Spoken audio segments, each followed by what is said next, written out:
What's up, everybody? Welcome back to another edition of the Morello Show, episode number 26. And this, of course, is the March Madness special. I am your host, Kyle Morello, and with me, the one and only Jake Copestick. How we doing? I am doing fantastic, Kyle. Always great to be with you around March Madness.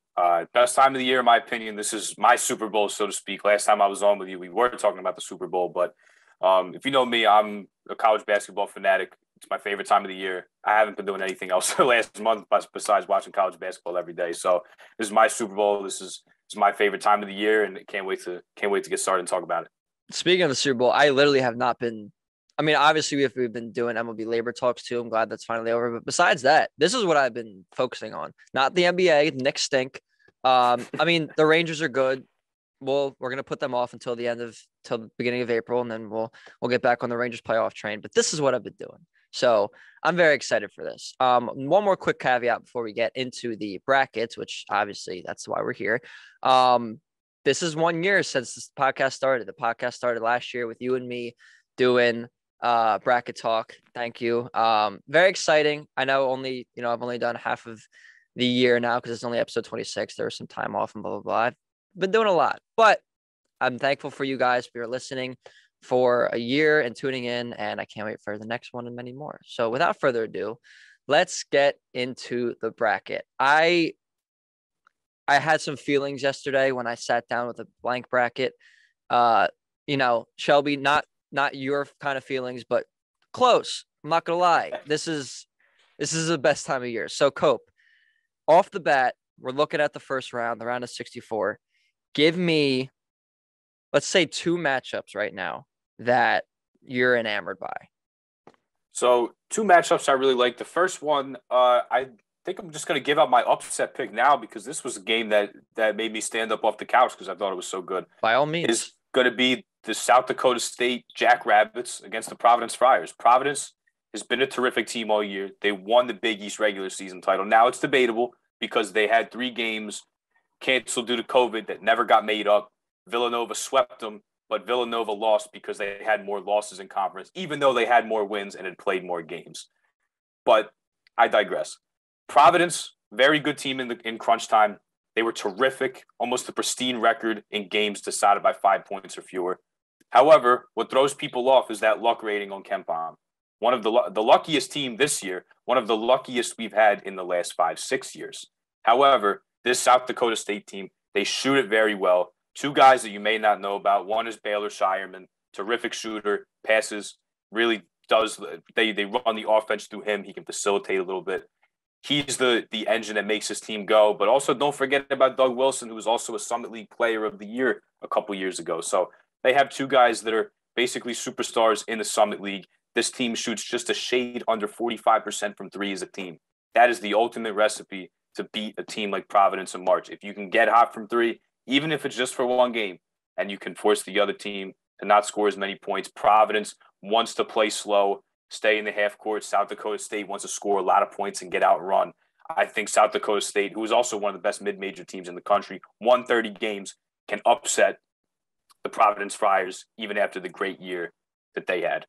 Next, one of my favorite things about teams coming in March is how hot have you been? How good have you been? How hot are you playing? Who's hot and who's not? Who's starting to regress a little bit, but who's starting to hit their stride and play their best basketball? And for me, that's the Virginia Tech Hokies. If you can't really see I got my ACC tournament shirt on here. I was at the Barclays Center on Friday. Good thing I did go Saturday to see Duke get smoked by Virginia Tech in the championship game, but got to see a Duke win and a North Carolina blowout loss on Friday. So that's always good. But Virginia Tech, they're playing their best basketball right now. 13 of their last 15 games they've won.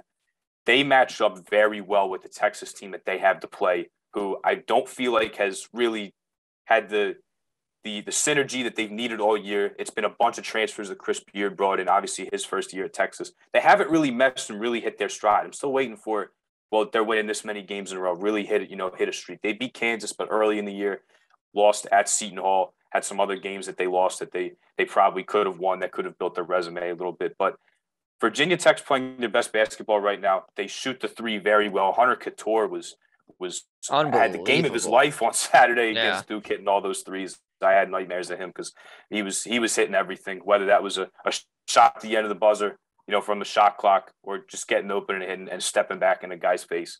He killed him. And I love Virginia Tech's two bigs to match up in this game because for Texas, Trey Mitchell, their transfer center from UMass, he left the team.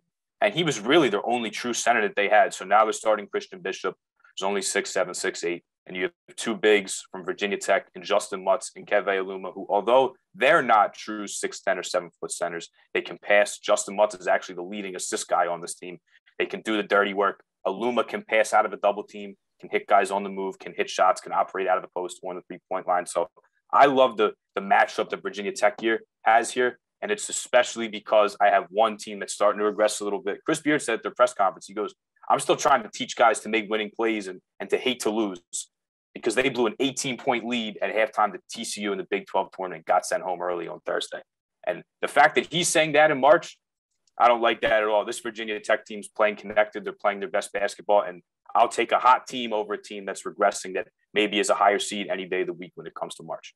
1,000%. You always want to be picking teams who are hot right now. Obviously, going into any tournament, really, going into the NCAA tournament, going into the NBA playoffs, going into the MLB playoffs, any league, you name it. We want to pick the team that's hot right now. For example, to go back to baseball, the Atlanta Braves were hot to end the season. They only won, I think it was 85 games, 83 games, whatever it was, and they won the World Series. So, it's always about who's hot going into the tournament, and especially true in March with this tournament. That Virginia Tech Duke game was great to see because I don't like Duke, and we know this, so I'm very happy about that. I do also have them beating Texas, though. You mentioned Mutz and Ali. I forget, blanking on Aluma. Aluma is very good. He's a Wofford transfer. I know that. They're both very good. I saw them perform against Duke, and Couture too. I saw him hit some step backs against Paolo Banchero, and he was lighting it up from three. He has one of the prettiest shots I think I've ever seen. So looking forward to that. Going back to what you said about South Dakota State though and Providence, I have been saying this all year to you, word for word. What do I say? Providence is frauds. Not Providence are frauds. Providence is frauds. They are. They have, like you said, the biggest luck rating in the last 5-6 years. And that's not even just KenPom, but shot quality too. Any metric that you will look at to do research for the tournament. They're frauds. And South Dakota State is a very good mid-major team.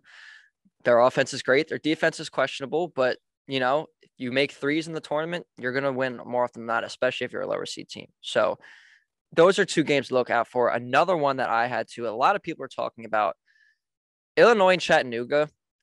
A lot of people are on the Mocs, and I don't blame them. Obviously, you had that crazy shot to win them their conference tournament. They're a good team. They're playing Illinois, who was number 1 seed in the Big Ten going into that tournament, and they lost to Indiana. How do you think that particular game will go? Only because I know a lot of people are picking Chattanooga, and I think you and me both kind of agree that maybe you should caution in doing that. Yeah, so look, Chattanooga, really, really good team all year. What a thrilling game in the Southern Conference Championship to beat Furman, who hadn't made the tournament since the 80s. It's been so long since they made the tournament. They made that layup with 4 seconds left, and David Jean-Baptiste comes down and hits a shot over 2 guys from almost the line. It's at just above. It was an audible court. Gasp from me. Yeah, an all-timer. Seriously, it's an all-time March shot right there. But this team with Malachi Smith and also having David Jean-Baptiste, they have 2 guys that can score, 2 guards, 2 forwards that can score. But the big thing for Chattanooga is you don't really see mid-major teams be able to match up with a team like Illinois size-wise. Silvio De Souza, who was from Kansas, whether that was eligibility issues, getting suspended for almost hitting someone on Kansas State with a chair in a fight at the end of the game. I do remember that. His tenure at Kansas was rocky, missing games, for a variety of different issues.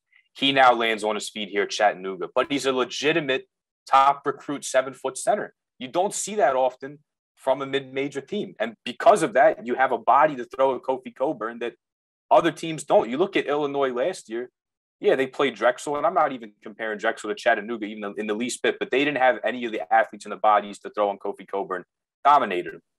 So with this Chattanooga team, they have David Jean-Baptiste and Malachi Smith that can score for you, but at the same time, having that center to go toe-to-toe with Kofi Cockburn is huge in this game, and I think that's a really big reason as to why the Mocs are a trendy upset pick.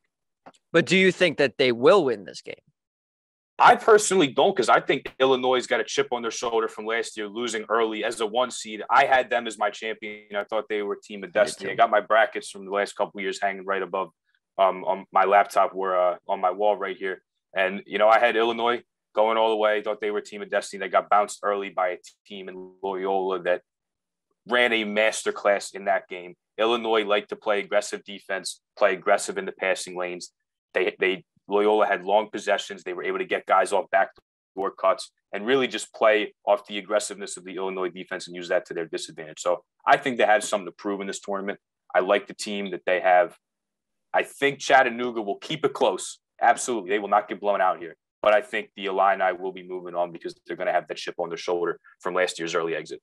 Okay, that's fair. That's fair. I will say one stat that I was reading in the last couple of days about tournament picks, because obviously you got to do your research when you're making your tournament picks, which is why we're here.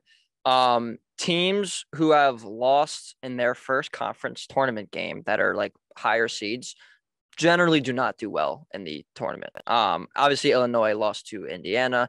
Not saying that they will go far, but I do think they beat Chattanooga here. I agree with you. I think Kofi Cockburn is going to be too much for cannot pronounce the name, Sylvia D'Souza.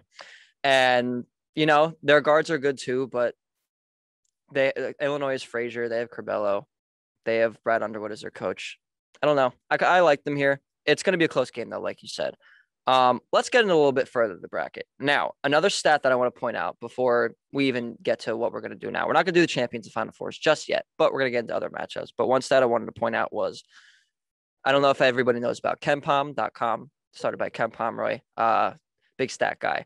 So he started his site in 2002 that kind of ranks all the teams in college basketball based on like adjusted efficiency between offense and defense and whatnot. So there's only been one national champion who is ranked outside of the top 25 in either adjusted offensive efficiency or adjusted defensive deficiency. And that would be the 2014 UConn team. That was a 7 seed that beat Kentucky's 8 seed in the final with Julius Randle and the Harrison twins. So a fun fact to point out for everybody who is watching, who wants some stats to back up their picks and to kind of look at that research, KenPom.com is a great place for that. And look at the offensive and defensive efficiencies.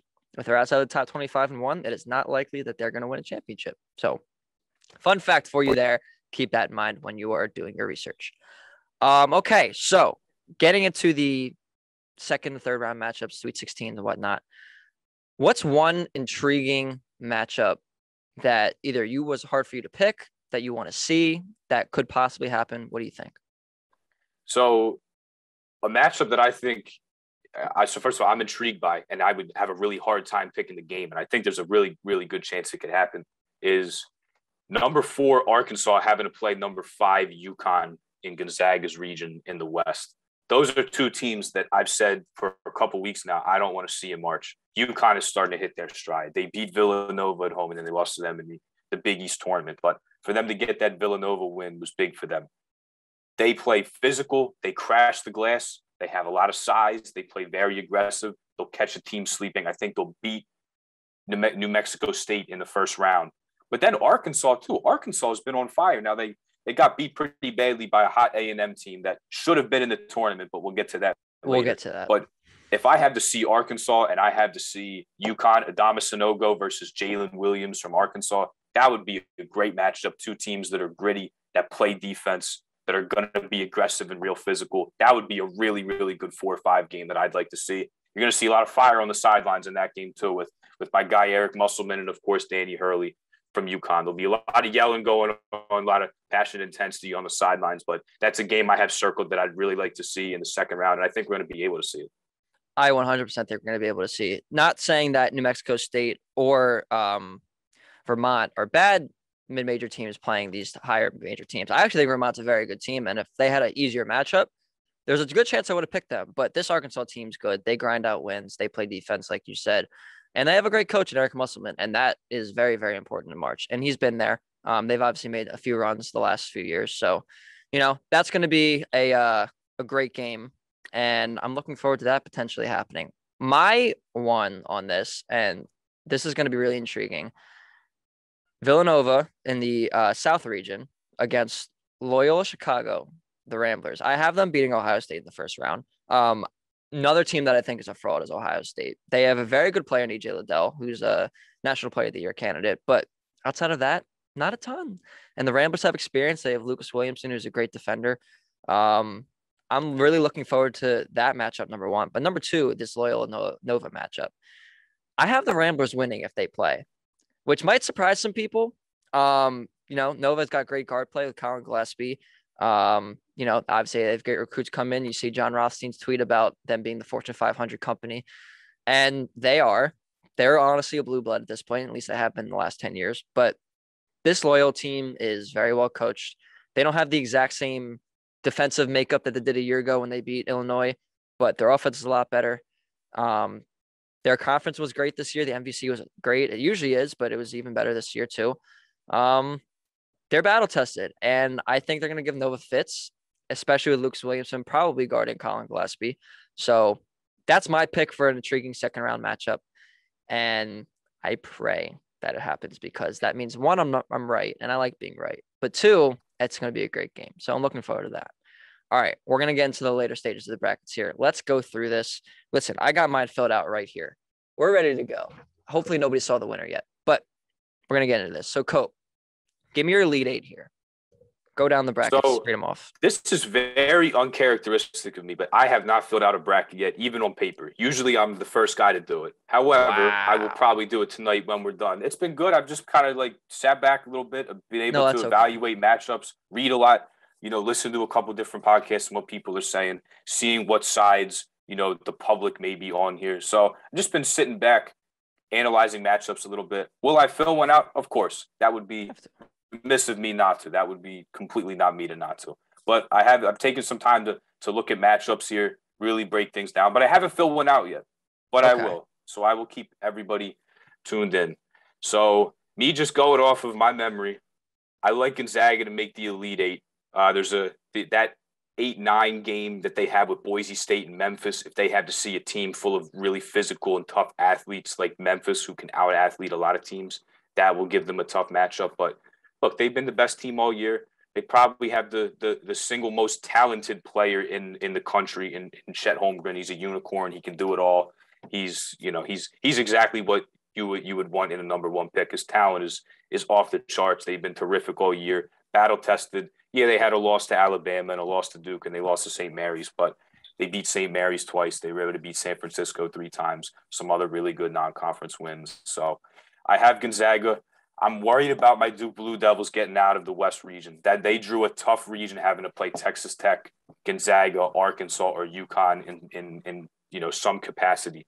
Texas Tech will be a tough matchup for them because of the physicality and the defense they play with. And Duke, if they can't match that physicality and how disciplined and score on offense, not fall in love with the three, then Texas Tech's going to beat them. But I think Duke can make a run here. And if they can just get to the Elite Eight, I know they've had 2 stinkers recently against Virginia Tech and then K's last home game versus North Carolina. But Gonzaga and Duke, for me, are 2 teams that I think can make it out of the West.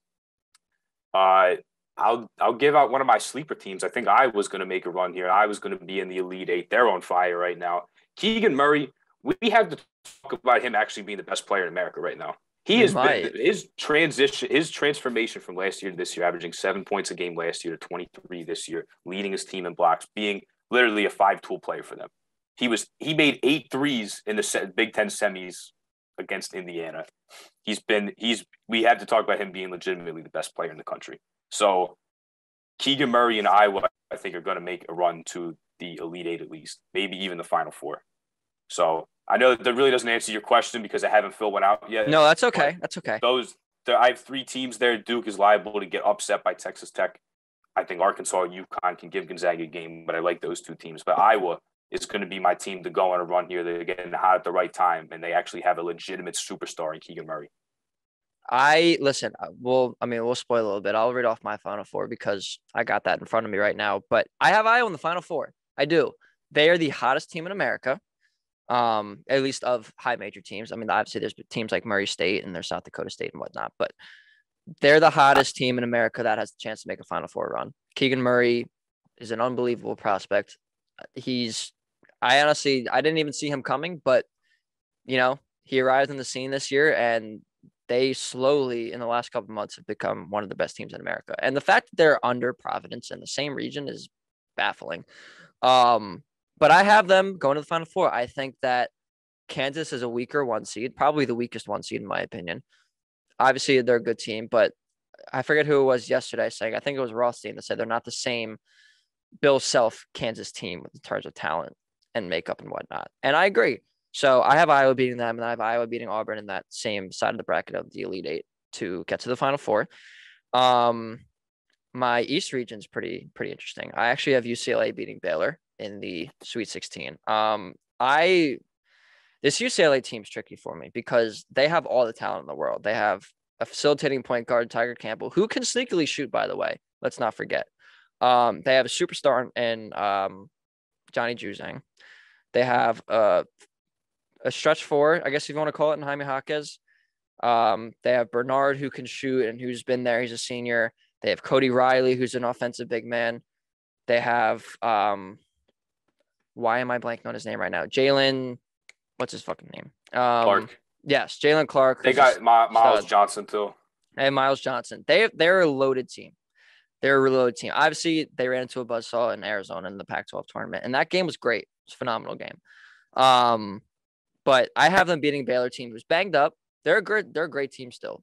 Don't get me wrong. They are banged up though. UCLA is a firepower. I have them winning that game. I have them facing Kentucky in the Elite Eight, but I do have the Wildcats winning that game because when they're on, they're probably the best team in the country. Like, it's weird because this Kentucky team is not like your normal Calipari Kentucky team. They have a lot of transfers. They do have some young studs. Obviously, Ty Washington is a great one, but this team is good. Oscar Tshiebwe is a Player of the Year candidate. I think he will win, and I have them facing Gonzaga in the Final Four. And on the other side, by the way, I didn't mention the other bracket. I do have Arizona winning the South region over Tennessee. That Tennessee team, by the way, criminally underrated in this bracket. They should be a 2 seed.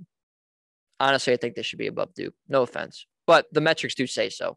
So this Tennessee team is really good, but I do have them losing to Arizona, who is they're just a great basketball team. And spoiler alert, I have them beating Iowa, and I have them beating Gonzaga in the championship. Arizona is my champion for 2022. They're the most complete team in basketball. They have Ben Mathurin, who's a lottery pick. He can score on all levels. He's kind of long. He's your typical wing that you want as your 3, your forward. And they have Olcon in the paint, who's just a beast. He's the Pac-12 Player of the Year. They match up with Gonzaga really well in terms of their size because Gonzaga is Holmgren and Timmy, obviously. I think this is the perfect year for the title to go back west to Tucson. And, Tommy Lloyd's first year on the job, nobody predicted them to be here. They're my champion. I don't hate it a single bit. I agree with you that Arizona is the most complete team in basketball. Now, a lot hinges on the health of Kirk Kriisa because I don't know if you saw the picture he posted. I did. It was gross. I wish I didn't see it. His foot does not look good right now as he can play. Now, I've heard that they could sit him for the round of 64 game, which is warranted because they're going to play the winner of Texas Southern and Texas A&M Corpus Christi. Corpus Christi being the 68th team out of 68 in the field this year. They play the winner of Wright State and Bryant, not to interrupt, okay. but sorry. Still, either way, they'll have to play Peter Kiss maybe, but still, I'm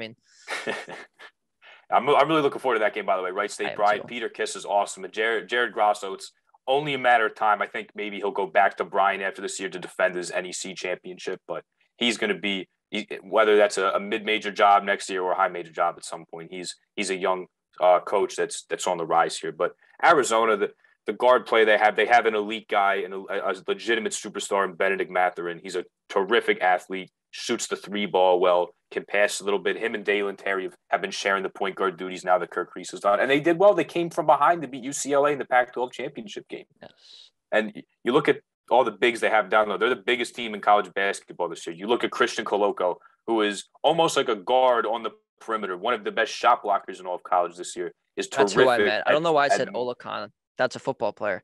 Yeah. Colico. Well, that's what I meant. Foye Oluwakan got signed by the Jags today. It's all good. That's why. You got March a lot of football and basketball in here. Yeah. Yes. But their size with Tubelis and Pell Larson, and then Umar Ballo from Gonzaga, who came over with Tommy Lloyd to back up Coloco. They have plenty of size. They have great guards: Dalen Terry, Justin Kier, Benedict Mathurin. This team is and with Kirk Kriisa too, they're terrific. I don't know if anyone will be able to beat them. They lost to Tennessee at Tennessee this year, but I think if they had to see them again with a healthy Kirk Kriisa, they could move on to the Final Four, and they really can win it all. And how about Tommy Lloyd, coming from Gonzaga, had multiple offers to get another head coaching job in past years, said, I'm going to wait for Arizona, or, waited for a destination job like Arizona to come up. In his first year, they're one of the best teams in the country, and he's got a chance to beat his teacher, Mark Few, in the championship game. Can't really write it any better than that. You really, really can't. And, it just kind of goes into the theme of this whole year. This whole year in the NCAA men's basketball has been unreal. And I'm just really looking forward to this tournament. I'm looking at this bracket right now, and I'm just happy. It's going to be the first time with fans, full fans since 2019. It's a great time of year, man. We're finally back to normal too. We're going to get regional sites. We're going to get games going on, all day in different parts of the country. People traveling, fans going to be there too, which is huge. We're finally back to normal for the first time in a while. We are. So a lot to be excited about. Yeah, we'll get a Final Four in New Orleans at the Caesars Superdome, I think it's called now. We'll actually get a Final Four in a football stadium again. So it's awesome. We're finally back to normal. And March Madness, don't get me wrong, was awesome last year. But now to have the full experience back, to be able to go in person, to have fans there, it's totally different. I'm so glad it's happening. This is March. Yes, sir. This is March. Speaking of those regional rounds, though, one of those is in Philadelphia, and we will be there, and I'm so excited for that. For the Sweet 16, at least. But we'll see about the Elite Eight. A couple other things I wanted to get into about the tournament, or rather teams that are not in the tournament, just real quick. Obviously we touched on A&M, so we'll touch on them again real quick. They made the SEC final. They beat two tournament teams. They get into the SEC final, and they beat an NIT team in Florida who's pretty good. They were on the bubble. Yet they are not in the tournament. Why are they not in the tournament? I don't know. Now here's the deal. It baffles me because I thought they'd be that last team in, but the reality is the committee just doesn't care about what happens on Sunday. They got there and they put up a fight against Tennessee. Tennessee is a mismatch for them with the size that they have, because Texas Tech likes to play small ball with all these small guards, and Henry Coleman, who's a Duke transfer, who's a big, strong, but undersized small ball five. It's a complete mismatch for them in terms of size. So they played well. They blew out Arkansas. They beat Auburn and were up-handedly for most of that game. I personally thought they should get in. You have teams, you have Rutgers, you have Indiana. You could definitely make the case for them being in the field. But what was most surprising to me was that the committee had Dayton as the last team in.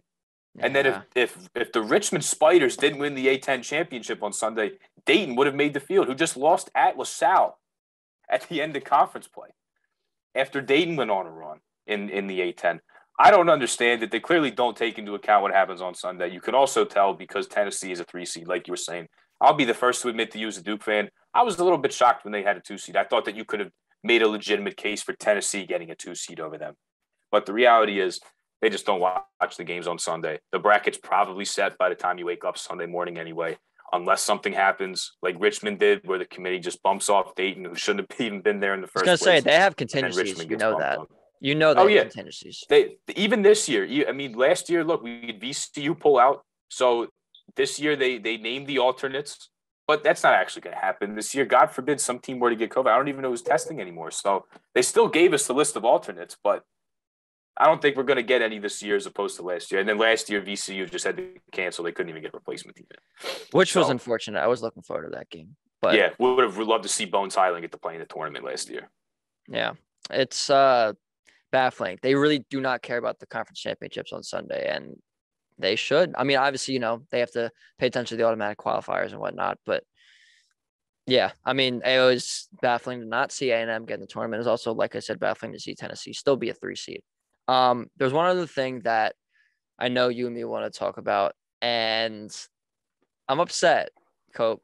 I'm upset because Bellarmine deserves better. Yes. Bellarmine, for those of you who don't know, so Bellarmine transferred from Division II up to Division I. They are in the Atlantic Sun, Atlantic Sun. They're in the Atlantic Sun Conference. So they were the 2 seed in the Atlantic Sun this year.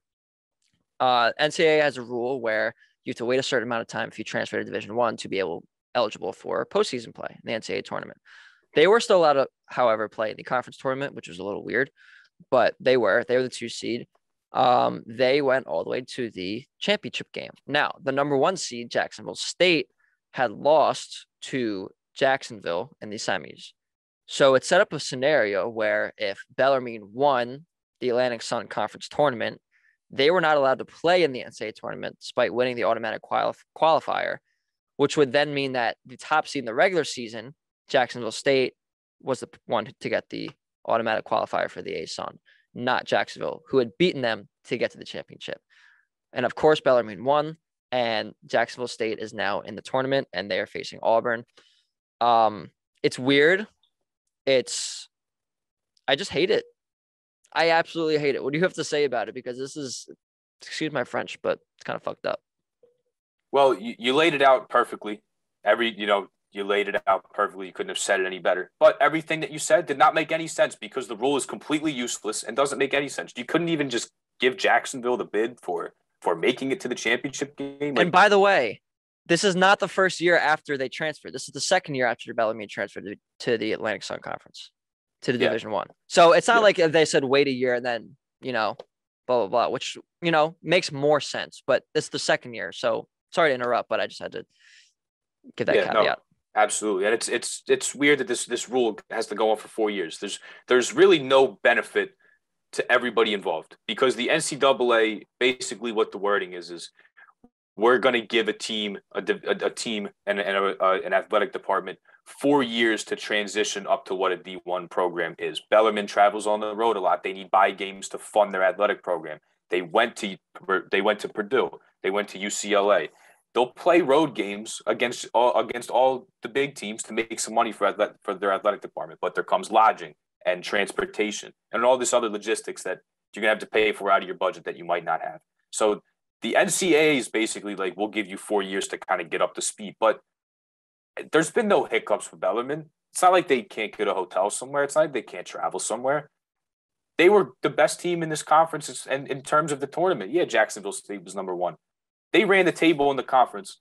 They got a home game in their home gym. The fans stormed the court, and they didn't even get a bid of the NIT. It doesn't make any sense. They earned the right to play in March. I don't care that they just moved up to Division I from Division II. So be it. That's even better for them. Other people should have beat them if they're getting actual D1 recruits and if there's actually some D2 recruits still in this Bellarmine team. But they should have been able to play. It's a lose-lose for everybody because Bellarmine, for no specific reason, can't be in the tournament. They can't even play in the NIT. And Jacksonville State knows that they shouldn't be there in the first place and really didn't deserve and earn the right to be there. So it's a lose-lose for everyone involved.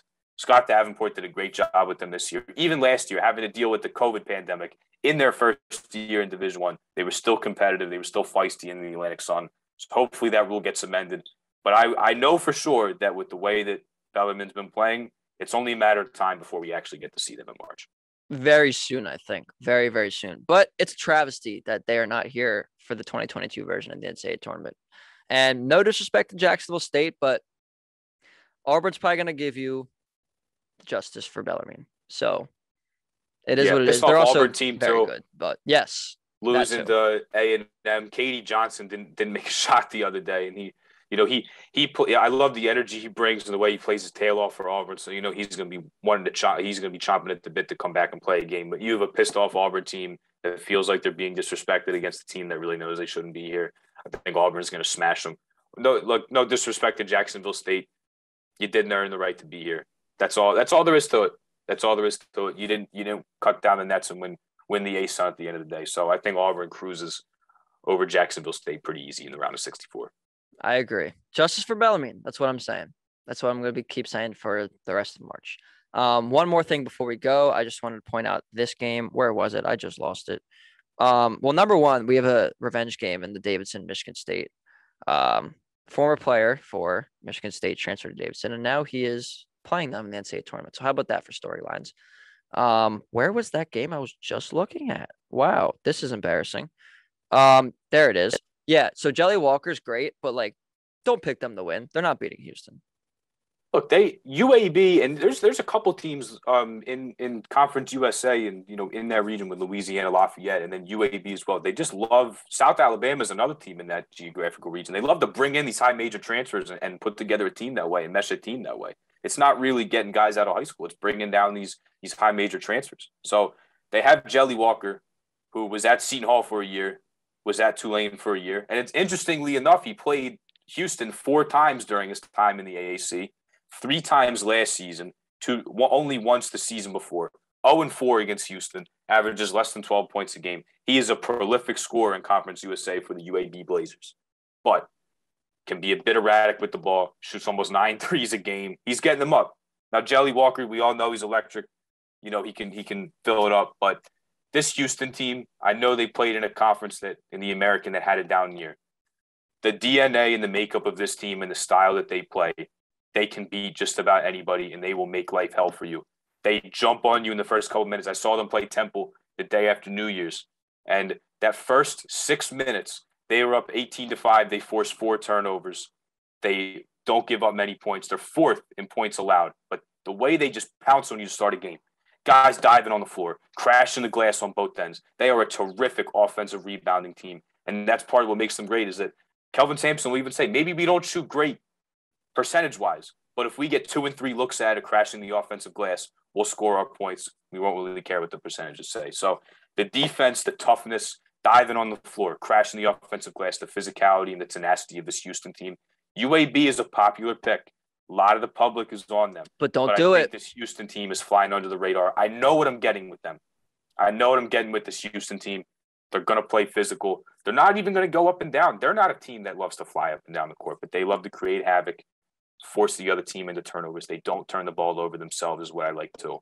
But this matchup, just bad for UAB. If Jelly Walker is going to be erratic, throwing up a lot of shots, shooting a lot of deep threes, that he practices, by the way. If you saw him warm up in some of the Conference USA games, pre-game, those are warm-up jumpers for him 3, 4, 5 steps behind the line. He'll pull them from deep, but yes.